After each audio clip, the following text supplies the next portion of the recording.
welcome back, everybody. My name is Cersei Attacker, and I promised that I did a last half hour special, and well, guess what? It's still uploading because my encoder is really stupid. So it takes about 2 hours to encode just a 10-minute video. So just think about that for a minute. If you know simple math, well. Actually, I got one. I was doing some thinking, and after the whole, half-hour special, I thought to myself, well, I need to get the show going. It's getting kind of like all this is talking. Like I only passed like 4 or 5 decisions and stuff. So what I decided was I am going to do an hour marathon where I am going to post 6 videos all today. And all of them are going to be 10 minutes, and each 6 are going to make 10 minutes, making 1 hour.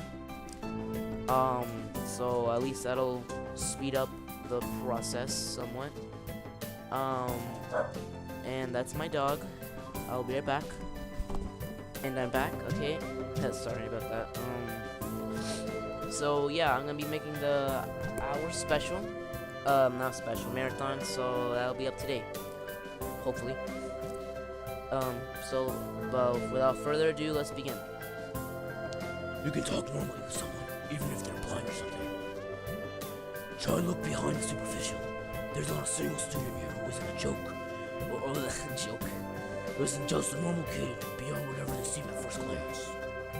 He says the same thing as Yuko did. I know they're right, but it's hard. How can you not consider, for example, Shizun's deafness, when the only way to communicate with her is to talk to through Misha? Or Hanako. It's not like you can ignore her face. But... oh god. I'm interrupted by the door of the classroom suddenly slamming open. I'm guessing it's Misha. I'm not surprised. Teacher! Misha crashes in, hands straight and enthusiastic greeting, her voice loud and lively enough to wake the dead from their graves. The personification. She starts towards the teacher's desk with her bouncing step, hands energetically swinging with the rhythm. Mattel, visibly dismayed at the interruption, and Mission General slumps in his chair. Mikado! Misha stops in her tracks and looks around cluelessly, as if she's sensing from his tone that something's wrong, but has no idea what.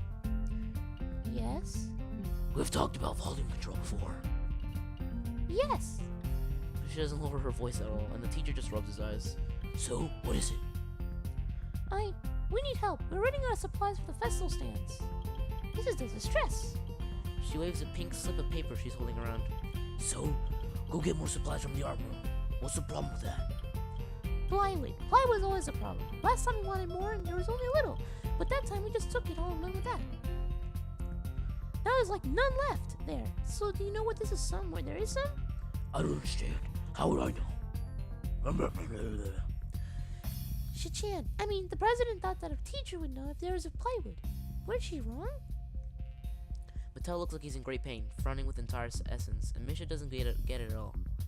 Looking at the two of them communicate is terrible, looking at a man being tortured by drilling his skull open by blasting pop music at all full volume all at the same time. I'm afraid I have no idea if there's any plywood in the school.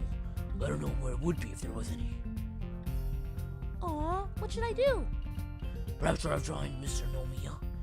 I'm quite sure he will know where to find everything you need. You'd have to pry them from his cold, dead hands, but that's a different matter. I don't have time. We're so busy. She holds her head with both her hands, looking as despairing as it's possible for a person like her. Without even noticing, she crumples the note she's holding against her hair. I shouldn't even be fetching these things. There's so much to do and we're falling behind the schedule. Mattel looks at her gravely and then suddenly smiles. Smiling doesn't really fit his face. I think it'd be better if he didn't. I wonder if he can get some temporary help. He switches to staring at me focusedly with a hard expression as if trying to say, go with, make some friends. ... Fine, I guess I can go make some. I can give you a hand. You can? Thanks, Achan, you really are nice. She pauses, does a double take, and then points at me with her finger, yells, blink. Ah! Looking very puzzled. Come to think of it, what's Achan doing here? Class is over, you should be having fun. We just had a little chat. Oh no, it's not detention, is it? You in trouble, Chan? No, I'm not in trouble. Is Achan in trouble? I just said I'm not in trouble. What the fuck? No, he's not.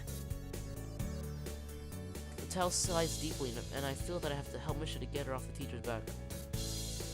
So, what do you need? Here's a list. I can try to find the plywood somewhere if there's none in the art room.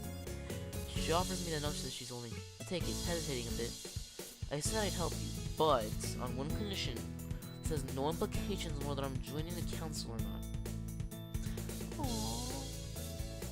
Still, thanks, Chan. Try to be quick. We're still in the stall building street now. We must hurry, hurry, hurry. She bounced out of the classroom, leaving me and the teacher looking at each other with something that feels like a silent agreement. Well, there you have Nakai. You have something to do now. Please don't sound so smug. Looking at the list and right with a number of items ranging from paint to plywood, all written with small, neat handwriting that is undoubtedly Shizune's. Hey, sigh. I'll be going then. Waving the long list limply at the teacher, I exit to the hallway. The classrooms closest to ours are designated belonging to classrooms 3-1 and 3-2 on the right side, and 3-4 on the left side, each door looking exactly the same.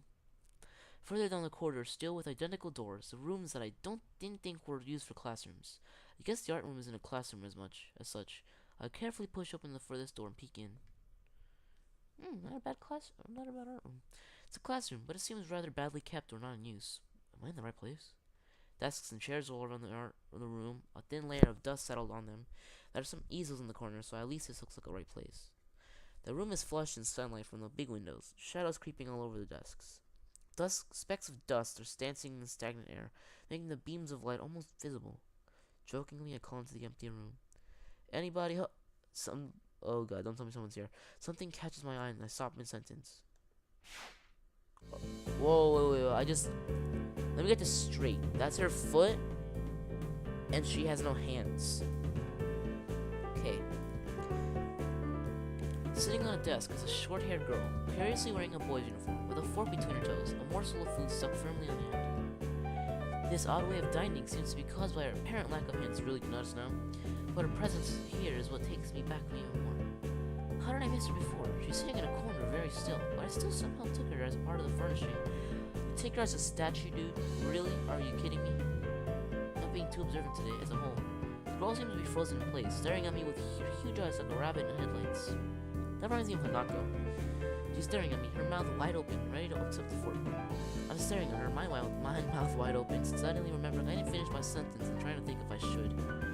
This weird stalemate keeps us both stunned in silence, punctuated only by the wall clock ticking rhythmically.